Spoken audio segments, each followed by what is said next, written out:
Now here in the Hebrew text, it uses the word pene for face. And in the Greek text, it uses prosopon for face or person. And so when it comes to the question of the plural of majesty, right, or Hebrew plurals, Trinitarians often claim, as we're going to discuss further in an upcoming part of my Bible in the Trinity and Conflict series, and as I discussed in part in our prior text reading on Psalm 8, 1 through 10, when it comes to Hebrew plurals, sometimes they're numerical and sometimes they're intensive or emphatic. Some people refer to it as a plural of excellence or majesty. I prefer intensive plural. And I'll explain why, especially more in the up-and-coming Bible and the Trinity and Conflict series. But often Trinitarians will present to us, for example, texts like Genesis 1:26, where it says, and God said, let us create, or let us make man in our image. And God, Elohim, is in the plural. But it's also in the plural when it's used of people like Moses in Exodus chapter 7. Plurals are used of people, as I discussed in the prior text readings of Psalm 8, 1 through 10, for terms like Lord, not just for the God of Israel, but for kings of Israel like Rehoboam, or as you're going to see in a moment, King David. But they're not plural. They're intensive plurals. And Trinitarians often create this discussion about plurals, but they fail to understand what they're really saying, in my opinion. So like I mentioned, Genesis 1:26. They refer to that text and say, see, it's a plural there. And God is saying us. But it doesn't make sense when you really break it down the way they're claiming it's supposed to be understood. Because they're claiming the term God is a plural. But they're not claiming it's a real numerical plural. Well, in one sense they are, right? They're saying it's three persons. But it's not saying that. Right? It would be saying there's three gods, right? Because it's God. It's the term God in a plural form. Really what Trinitarians are asking us to believe is that it's a Trinitarian plural, right? It's an anachronism, which is something that's read back from later times into earlier sources or texts. Right? They're reading the Trinity back into these Hebrew plurals and saying, well, the Trinity has three persons. So when it says God there, when God's a plural, and he's saying let us, well, that's the Trinity. Oh, so our question is, well, what's the Trinity? Who's talking? The Trinity? No, right? That would be a fourth person. This is what comes up. This is what I talk about in my chapter 2, Understanding Trinitarianism, which I'll publish as a separate expanded book later on. But nonetheless, you can read it in my defended editions right now, where I talk about how they're basically creating a fourth person, right? They're creating the fourth person as the Trinity, when even Trinitarians believe that only one of the persons can be talking at one time, right? They're not all talking at one time. And the Trinity, the divine nature, the Godhead, right? The nature that they share, the essence of being, they often personalize in ways that, again, create this fourth person. Because who's the us, right? Trinitarians will say, well, one's talking and talking to the other persons. Yeah, but you just said that God is plural. So God is the plural of persons talking about us. Well, then one of them has to be talking, right? And there's no other way, Trinitarians. One of the persons, even in your view, has to be talking, or you've created a fourth person. Right? Which is it? If it's one of the three persons, let's just say Father, right? It could be any one of the three for this scenario. If the Father is talking there in Genesis 1:26 with plural Elohim applied to him, well, he's not a plural, is he? Right? He's talking to others that are not referred to as that plural, because he's talking to them and he's the plural. He's the Elohim. Or if you want to say it's the Trinity talking, well, who's the us then? If all three of them are talking at one time, who are they talking to? each other at the exact same time. I mean, that doesn't even make sense on a communicative level that is intelligible in any way that could be represented in the Bible as something that would be modeled after what we know of God. Right? God is talking just like he talks all throughout the Hebrew Bible and in the New Testament. And he's talking to others. In the Bible, others are said to be with God in the beginning. You know, the context of Genesis 1. In Job 38:7, for example, 38:1 through 7, the sons of God are said to have been there while God is creating. Well, Genesis 1:26 is well after that point. He's talking about him creating the heavens and the earth in Job 38:7, 1 through 7. And we know, according to John 1:1, the Word was there, of course. And that's included in Job 38, 1 through 7 as one of the sons of God. But he's specifically identified there as a God, one of the sons of God, who are gods according to God, and the Son of God, John 10, Psalm 82, who was with God, who then became a man. The only begotten God who explained God to man because no one has seen God at any time. John 1:18.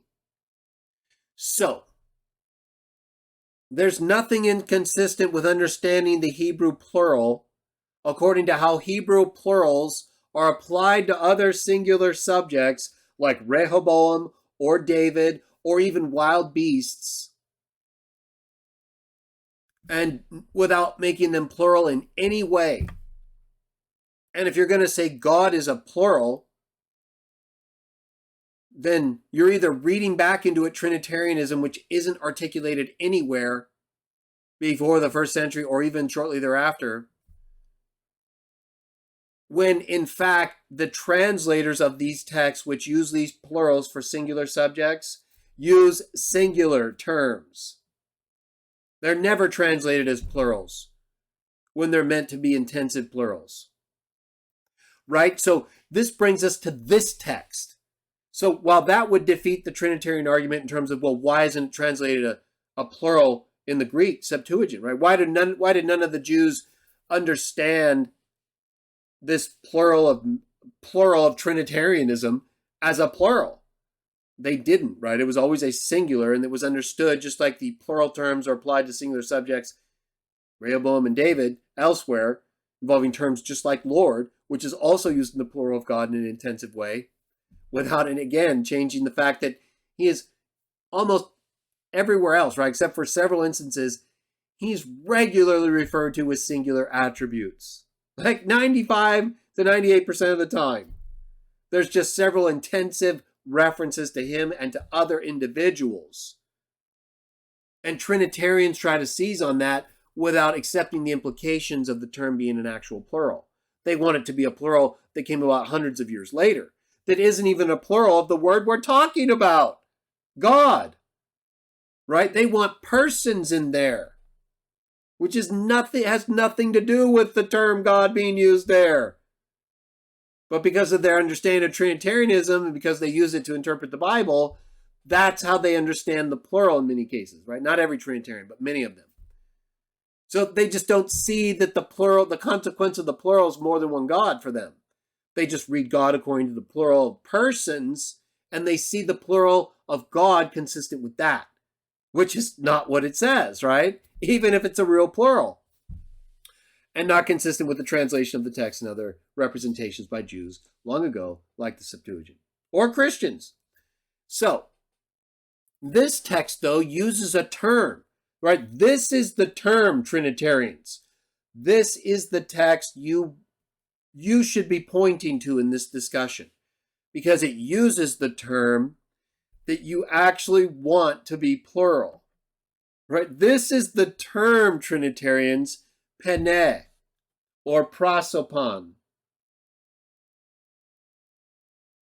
that means person or face. And I'm going to talk about this term in Hebrew and Greek in my upcoming Bible and the Trinity and Conflict series video, where we're going to talk about this plural issue in a lot more detail.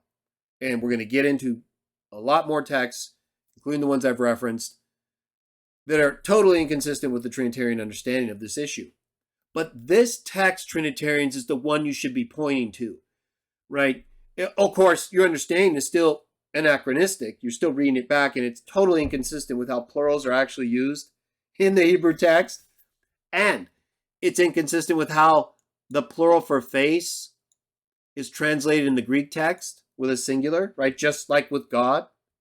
So it was not understood as a plural. But Trinitarians, if it was understood as a plural here, right? If the Jews translating this text, or Christians, all they had to do, Trinitarians, or in any reference, as I'm going to talk about in my next Bible and the Trinity and Conflict series video, I'm going to show how frequently the singular form of the Greek term for face or person is used of God, specifically the Father. And it's very clear. It's never plural, everybody. Not one single time is the term for face or person, prosopon, used in the plural to translate any reference to God in the Old Testament or in the New Testament. Never. It's only in the plural in this text in the Hebrew because it's a plural of intensity, an intensive plural. Let me just read you an understanding from Biblical Hebrew Syntax, Bruce Waltke and M. O'Connor. Pages 122 to 123. It says, it gives a bunch of different references under the subheading honorifics and the like. And it talks about different references to animals, right? And then it goes on to discuss in the next section, it says these animal uses are overshadowed by similar plurals used in reference or address to humans or to God, the honorific uses. Most honorific plurals in the Bible involve the God of Israel. And the most common of these is Elohim, used about 2,500 times. When used of the God of Israel, and of Moses in Exodus chapter 7, by the way. When used of the God of Israel, this term usually takes singular agreement. Psalm 7:10, a just God. When used of various gods, it takes plural agreement. Other gods, Exodus 23. See, while there are a couple exceptions, again, because of this honorific or intensive usage, for the most part, even the plural uses of Elohim for the God of Israel take singular agreement with attributes like just in Psalm 7:10, right? Showing again, there's a special usage here. And then when it's not, right? When it's an actual plural, it'll take a plural agreement with the attributes. Other honorific plurals used for the God of Israel include Holy One and Lord. And then it gives several examples. Humans may be referred to with honorific plurals, chiefly Master and Lord. Both these plurals occur generally with suffixes, the first only with third singular suffixes. And then it gives several instances, including 1 Kings 1:43, where the plural for Lord is applied to King David. And in my last video, text reading of Psalm 8, 1 through 10, I gave an example of the plural form for Lord applied to Rehoboam.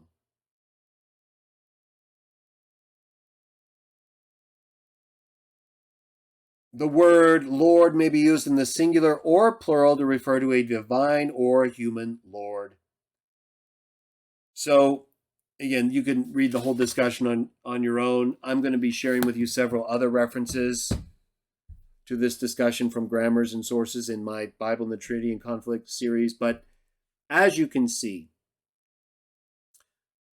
the plural form of these singular terms, right? Well, they're plural in form, but they're applied to singular subjects, which is clear either due to the agreement with the attribute or the context or the translation by the same people in their target language, their language that they speak mostly in their culture and area, but they're the same people connected, the ones who wrote the text that they're translating, the Jews.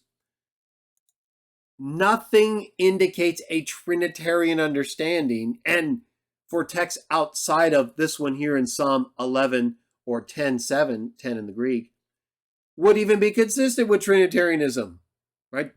Elohim is not consistent with Trinitarianism. That means gods, and that's not Trinitarianism. If they want to say it's a Trinitarian type plural, well, they have to argue for that, right? There's no evidence of that in the Bible or anywhere else that that's the plural understanding to be used. That's inconsistent with the Jewish translation, with the ancient Jewish belief.